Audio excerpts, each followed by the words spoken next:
আসসালামু আলাইকুম বন্ধুরা, কেমন আছেন আপনারা? আশা করি অনেক ভালো আছেন আর সুস্থ আছেন। তো চলেন আজকে আমাদের গরিবের ছোট্ট ঘরগুলো আপনাদের কাছে শেয়ার করার চেষ্টা করতেছি। আপনারা দেখতে চান কিন্তু আমি দেখাইতে পারতাছি না বহুদিন থেকে।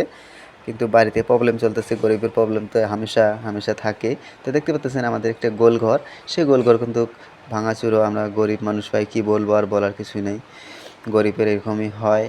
তো দেখতে পাচ্তেছেন আমাদের খড়িগুলো এখানে, খড়ির ঘর একটা বানাইছি, খড়িগুলো সাজায় রাখছি।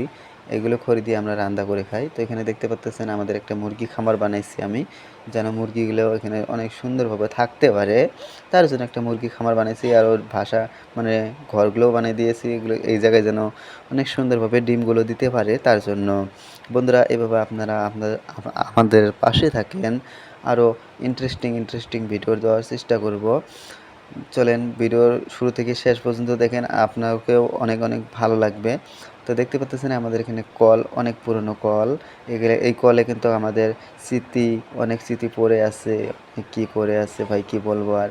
এগুলো কল আমরা যখন ঠাসতে পারিনি বা পাম্প করতেই পারিনি, তখন আমরা কিন্তু অনেক ছোট ছিলাম। এখানে দেখতে পাচ্ছেন আমাদের মা বাবার ঘর, এখানে মা বাবা থাকে। তো এখানে মা বাবাকে আমি একটা ছোট্ট একটা ঘর বানিয়ে দিতে পারতেছি, এটা তার জন্যই আমাদের অনেক গর্ব একটা। অনেক ভালো লাগে আমাকে এখন, কারণ আমি আমার মা বাবাকে একটা ঘর বানিয়ে দিতে পারছি। বন্ধুরা, এভাবে দেখতে পাচ্ছেন আমাদের চাচার ঘরে আসলাম। চাচার ঘরে দেখতে পাচ্ছেন আঙ্গিনা মধ্যে একটা ছোট্ট আম গাছ। আম গাছটা দেখতেও যেমন সুন্দর, আমগুলো খেতেও কিন্তু অনেক মিঠা। বন্ধুরা, চলেন আরও কিছু বস্তু আপনাদের কাছে শেয়ার করার চেষ্টা করতেছি। এইগুলো ঘর আমি কেন ভাঙি না জানেন? অনেকেই বলে ঘরগুলো কেন ভাঙস না। এখানে ঘরে আমার অনেক স্মৃতি আছে, কারণ আমি আমার বোনগুলোকে এইভাবে এই ঘরে ছোট থেকে লালন পালন করেছি। অনেক ভালো লাগে এগুলো ঘর দেখলে, আমাদের স্মৃতিগুলো মনে পড়ে। তার জন্য আমি ঘরগুলো কিন্তু ভাঙি না।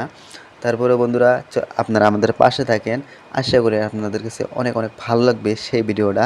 এই ভিডিওটা যেটা দেখতেছেন আপনারা, এখানে আমাদের গাড়িটা পার্কিং করে রেখেছি, যেন কোনো জল বৃষ্টি না পড়ে। তার জন্য পার্কিং রুম একটা বানাবো এখানে আমি, যেন আমাদের ঘরটার কিসে থাকে দেখতে পারি গাড়িটা হেফাজতে আছে কি না।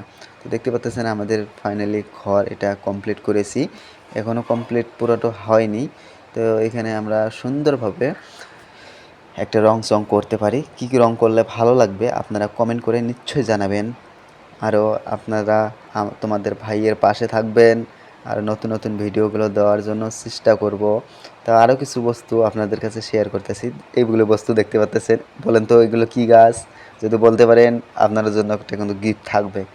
গিফটটা হলো, আমি বলে দিতেছি মানে আমাদের এগুলো ফুল গাছ, গোলাপ গাছ আছে, তার গোলাপ ফুল এগুলো হয়। তারও পেয়ারা গাছ আছে, আম গাছ আছে, কাঁঠাল গাছ আছে, সম্পূর্ণ গাছ আমি নিজের হাতে লাগাইছি এখানে। ডালিম গাছ আছে। আমাদের গ্রামটা আগে কিন্তু অনেক কাদা মাটি ছিল, কিন্তু একটা কাকা আমাদের এগুলো কাজ করেছে, অনেক ভালো লাগছে আমাদেরকে। কারণ ভাই আমরা যখন ছোট ছিলাম, এখানে কিন্তু কাদা মাটি অনেক ছিল। আমাদের এখানে যে রাস্তাটা দেখালাম, সেই রাস্তায় কিন্তু অনেক লোক পড়ে গিয়েছে ভাই, বলবো কি। সেগুলো আমরা কিন্তু মানুষকে ওঠাই নেই। তারপরে যে দেখছি কিন্তু দাঁড়ায় দেখছি কাদো মাটি, ভাই কি বলবো, অনেক ভালো লাগছে তখন। কাদো নিয়ে আমরা ডেলাডেলি করতাম বা দৌড়াদৌড়ি করতাম সেই কাদো মাটিতে বৃষ্টি আসলে। তো দেখতে পাচ্ছেন মা এখানে শাক অনেক সুন্দরভাবে সাজিয়ে রাখছে, মানে বানাবে এগুলো হয়তো, জানি না, কিন্তু কাটছে মানে বানাবে।